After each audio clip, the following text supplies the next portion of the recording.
USA Basketball Twitter account because they've been dropping little snippets, I should say, of the women. And this one is by far one of the best ones. A lot of people want to see how this Team USA women's basketball thing is going to go. I'm excited about it. I truly am. I feel like this is going to be just a monument. Team USA Basketball just dropped footage that has the entire WNBA world buzzing. Caitlin Clark going head-to-head with the league's veterans in a scrimmage that wasn't supposed to happen. But here's what makes this moment significant. While players are preparing for international competition, there's still no collective bargaining agreement signed. The WNBA season might not start on time, yet here's Clark in Durham, North Carolina, working out like everything's normal. This creates a fascinating tension. On one hand, you've got players showing up, putting in work, demonstrating their commitment to USA Basketball. On the other hand, negotiations with the league have stalled over one specific issue: revenue-sharing percentages, and that gap isn't small. Done. Now, I know a lot of you guys has been wondering what is the status of it, and as of right now, everybody is kind of guessing, man. Now, they have presented a new proposal to the players. Players have yet responded to it. What's holding up everything is this 30% revenue sharing. So the owners keep offering them 15%. Now, at first they had took the housing away. Now they got the housing back for like 1 year, new players or something. But wherever the case may be, it's that 30% revenue share is where the gap. So let's break down what's actually holding up this deal, because the details matter here. The players are asking for 30% revenue sharing. The owners keep countering with 15%. That's not a minor disagreement, that's literally double what's being offered. And this isn't just about money in isolation. The owners initially took away housing accommodations entirely, then added them back, but only for first-year players. Every proposal seems to give with one hand while taking with the other. Now, 15% might sound reasonable until you realize what 30% represents. The players aren't asking for half the revenue, they're asking for less than a third. Compare that to the NBA, where players receive approximately 50% of basketball-related income. The WNBA players are asking for significantly less than their male counterparts, yet negotiations remain deadlocked. Our country, but most importantly, the women basketball players. We get to see a lot of players like Juju, who we haven't seen in a mighty long time play. She haven't played in a while either. And it's just going to be great to see her make her return. And it's just going to be a beautiful thing, man. Just a real good treat for us basketball fans here in the world. But let's pull up the footage right now. It's good to mix things through the camp. And what I tried to be intentional about was seeing different guard combinations, seeing different forward combinations. And it just so happened that the last day. But while that business drama plays out behind closed doors, basketball is still happening. Team USA training camp represents something bigger than just preparation for international competition. This is the first time we're seeing Caitlin Clark back on the court since her rookie season ended. 13 games played last season, that's all we got. And for fans who've been starving for content, these practice clips feel like finding water in a desert. The coaching staff made an interesting decision during the final day of camp. They split the roster into two teams, all veterans versus all newcomers. 5-minute scrimmage, winner takes bragging rights, and according to the footage, Clark showed out against players who've been dominating international basketball for years. What makes this particularly compelling is the timing. If the CBA doesn't get resolved soon, the season won't start in May as scheduled. That means these Team USA camps might be the only competitive basketball we see from these players for months. I hadn't seen was all the veterans together and all the newcomers together. We're gonna play a 5-minute quarter and we're gonna see who wins it. It's a full game. 5-minute quarters, a full game. 5-minute game. 5-minute game. Hey, let's get this dub. I asked my staff the morning before the last day of practice. I said, I woke up and I thought, let's do this. I said, what do you guys think? And they said, I think that's great. Yeah, Leah. Yeah, Leah.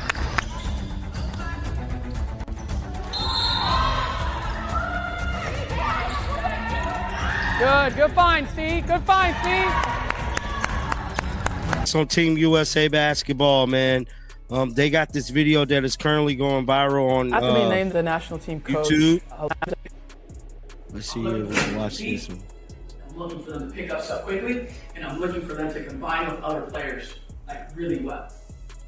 They have to be able to impact winning, and they have to be able to combine with each other to make each other better. Listen to how the coaching staff talks about player selection.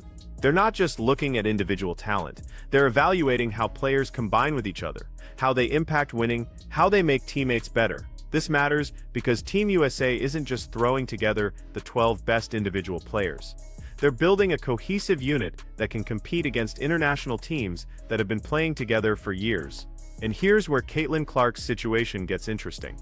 She's coming in as a newcomer to this level of USA basketball, but she's not inexperienced. She dominated college basketball, then immediately became one of the most impactful rookies in WNBA history. Now she's being evaluated alongside players like Breanna Stewart and Aja Wilson, veterans who've won Olympic gold medals. The fact that the coaching staff felt comfortable running veterans versus newcomers as a legitimate competitive scrimmage tells you something about the talent level of that newcomer group. They weren't setting up a showcase for the veterans to dominate. They genuinely wanted to see how these groups matched up. Being named the national team coach, a lot of time and thought, thinking about how do you plan and prepare from a camp standpoint. There was a lot of conversations with Bree, a lot of conversations with Sue, and what the off season for the WNBA players was going to look like, where we were going to try to insert camps and what those were going to look like. And then you start to plan out, okay, in camp one, what's the goal? And then as a player pool starts to form, it kind of all comes together. Now think about the broader context here. The WNBA is at a crossroads. Television ratings exploded last season, largely driven by Caitlin Clark's presence. Attendance records shattered. Merchandise sales went through the roof. The league has never been more visible or more valuable. And yet, the collective bargaining agreement, the document that determines how players share in that success, remains unsigned. The owners know what they have. They've seen the numbers. They understand that the league's growth trajectory has fundamentally changed. But they're still offering 15% revenue sharing, which was calculated based on the old WNBA, not this new version that's capturing mainstream attention.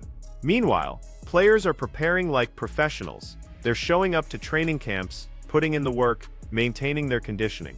They're not holding out or making dramatic public statements. They're simply asking for a fair share of the revenue they're generating. So it looked like Team USA has released some footage of Caitlin Clark going off on league veterans, man. For this one here, we got to go all the way to Durham, North Carolina. Let's get it. Let's go. And this is where the footage becomes more than just basketball highlights. Every clip Team USA basketball releases serves as a reminder of what's at stake. Fans want to watch these players compete. Sponsors want to invest in this product. Networks want to broadcast these games. The demand is there, the talent is there. The only missing piece is an agreement that fairly compensates the players creating all this value. Caitlin Clark going off against veterans in practice shouldn't be the only competitive basketball content we're getting in March. By now, teams should be deep into training camps, preparing for regular season openers. Instead, we're analyzing scrimmage footage from USA basketball tryouts because nobody knows when the actual season will begin. Let's play like this in FIBA. Physical, physical, physical. So that is some more footage of Team USA basketball. Get down in the comment section right now. Let me know y'all thoughts about this, man. Make sure you guys keep the bells on. I will be back with more content. Until next time, man, shake the haters off. Here's what makes this situation particularly frustrating for everyone involved. The WNBA just had its best season ever by virtually every metric. Viewership peaked at over 3 million for multiple Caitlin Clark games. The Indiana Fever went from having some of the lowest attendance in the league to selling out arenas consistently. Jersey sales skyrocketed. Social media engagement exploded. Every possible indicator suggested the league had reached a new level, and the players aren't being unreasonable in their demands. 30% revenue sharing isn't asking for the moon, it's asking for less than what NBA players receive, less than what players in many other professional sports leagues receive. It's a number that acknowledges the league's growth while still leaving the majority of revenue with the owners. The housing situation perfectly illustrates how these negotiations have played out. Initially, the owners proposed eliminating housing assistance entirely, a benefit that players, especially younger players on minimum contracts, desperately need. After pushback, they added it back, but only for first-year players. So a second-year player making barely above minimum salary loses housing assistance while adjusting to a new city. It's the kind of proposal that looks generous in a press release, but falls apart under scrutiny. Think about what this means for someone like Caitlin Clark. She's one of the most marketable athletes in women's sports right now. Her presence drives ratings, attendance, and revenue.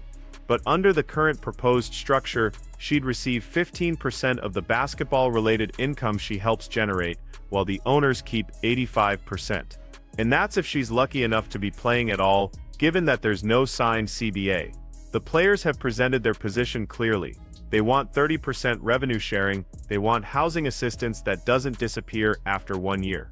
They want benefits that reflect the league's current value, not its value from 5 years ago. These aren't radical demands, they're baseline asks from a workforce that's watched the product they create become exponentially more valuable. Meanwhile, USA Basketball moves forward, because international competition operates on a different timeline.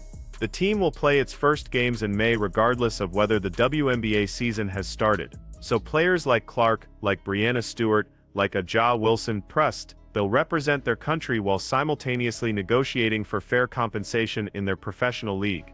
And here's the really uncomfortable truth: if the WNBA season gets delayed or shortened because of CBA negotiations, it won't hurt the owners nearly as much as it hurts the players. The owners have other business interests. They can absorb a delayed season, but the players, this is their livelihood. Every missed game is missed income, missed exposure, missed opportunity to build their brands while they're in their athletic prime. That's why these Team USA basketball clips matter beyond just being fun content for fans. They're proof that the players are ready.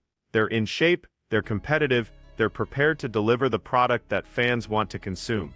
The only thing preventing that from happening is an ownership group that won't agree to share 30% of the revenue that these players generate. So when you watch Caitlin Clark going off in that scrimmage, when you see the intensity and the skill and the competitive fire Menderbekti, remember that this might be the only high-level basketball we see from her for months. Not because she's not ready to play, not because there's no demand for the product, but because the business side of the league hasn't caught up to the reality of what the WNBA has become. The question isn't whether these players deserve 30% revenue sharing, the question is whether the owners are willing to acknowledge the league's growth and compensate the players accordingly. Because right now we're watching some of the best basketball players in the world prepare for international competition while their professional league sits in limbo over a 15% gap in revenue sharing. That's not a player problem, that's not a talent problem. That's a business negotiation problem, and until it gets resolved, we're all stuck watching practice footage and wondering when we'll actually get to see these players compete in games that matter. So drop a comment, balls. Do you think the players should hold firm on 30%, or should they take the 15% offer and move on? Because this standoff isn't ending until one side blinks, and right now nobody's blinking.